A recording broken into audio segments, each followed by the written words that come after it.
All right, students, we are at the end of everything that we need to do. So we're going to go ahead and do the semester 2 review. We will open up the second semester final on Thursday, and you have until Friday to complete that. So Thursday and Friday, I will have it open that you can complete it.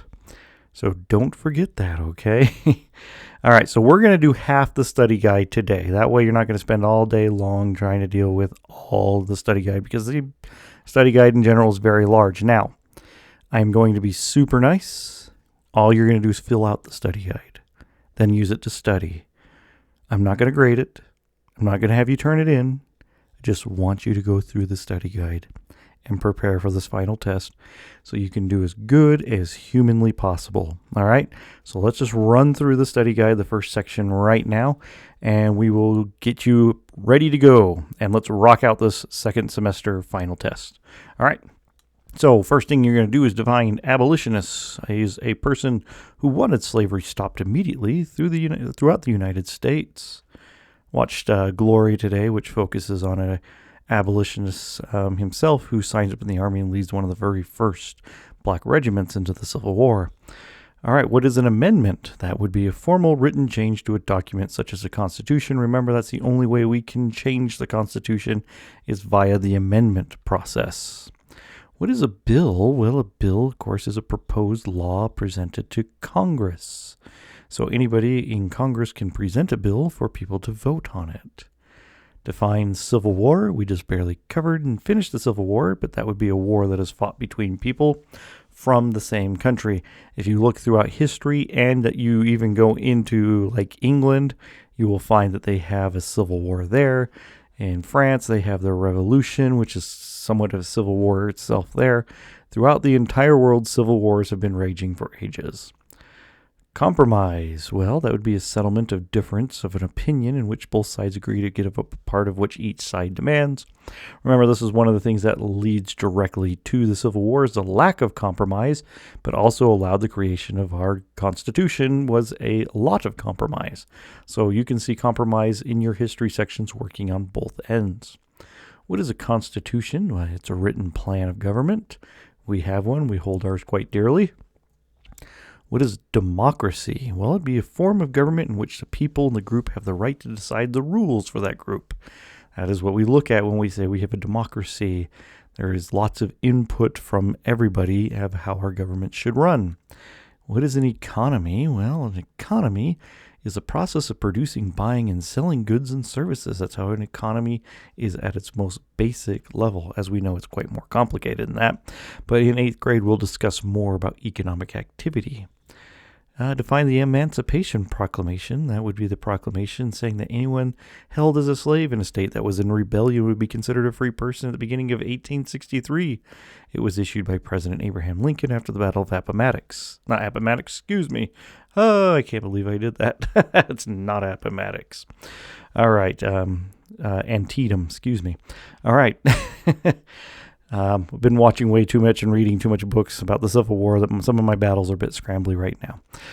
All right. Also remember, with the Emancipation Proclamation, it only freed the slaves in the states that were in rebellion. It did not free them in the border states nor anything out in the western territories.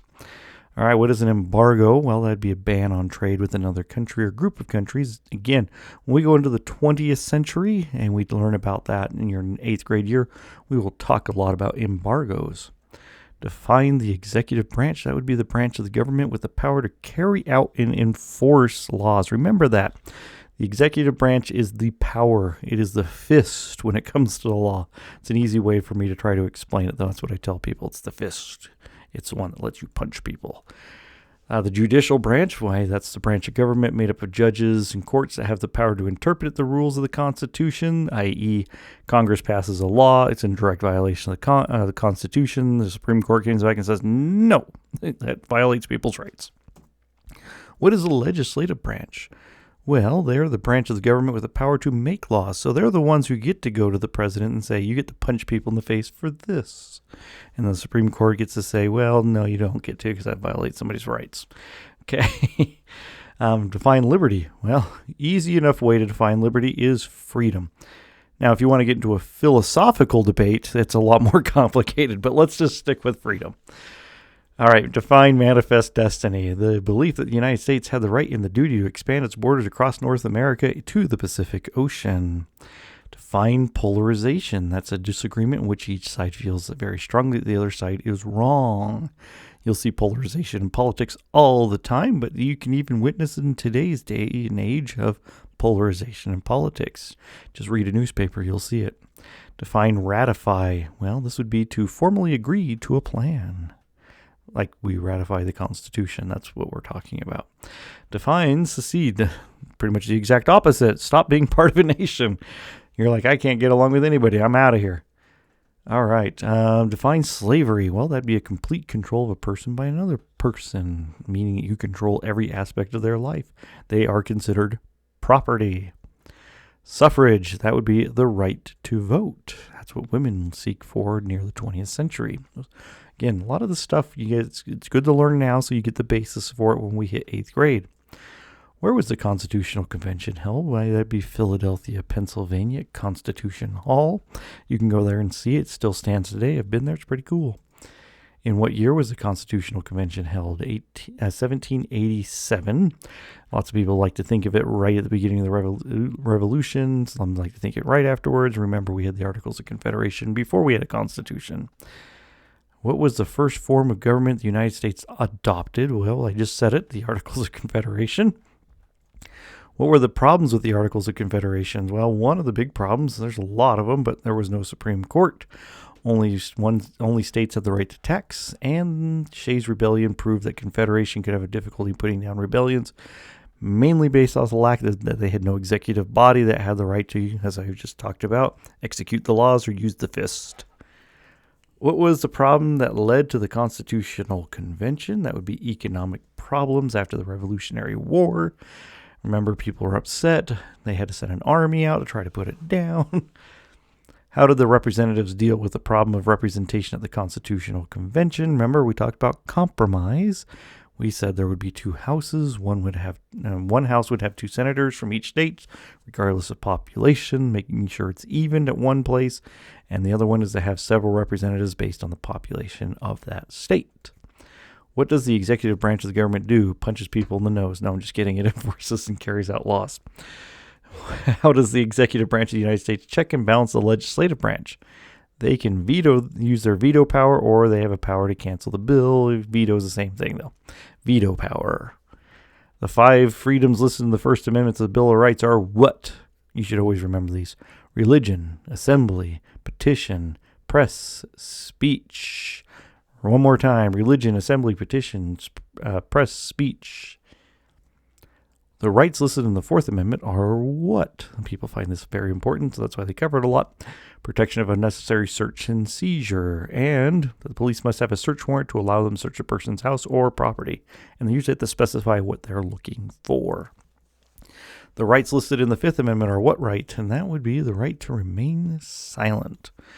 The rights in the Sixth and Seventh Amendment are what? Sixth is, of course, the right to an attorney. Seventh, the right to a jury trial. What was the rights listed in the Eighth Amendment are what? No cruel and unusual punishment. No excessive bail.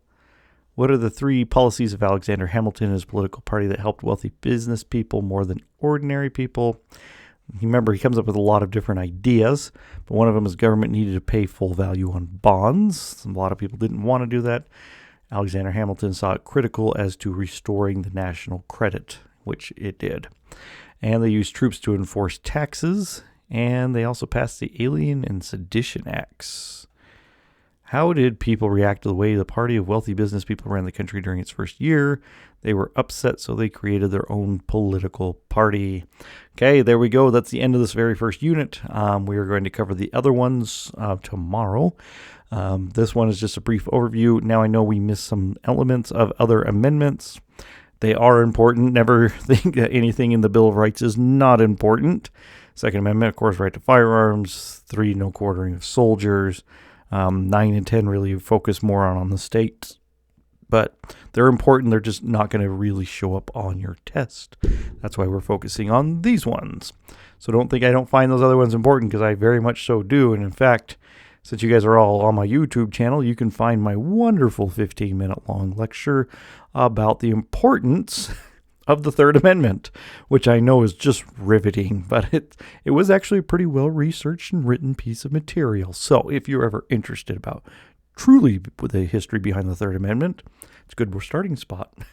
All right, guys, I will see you tomorrow. Make sure you fill out the study guide, use it, study it. Go over this video a few times if you need to. It's only 10 minutes long so you can listen to us a few times and make sure you're prepared for that test. All right, thanks. Have a good one.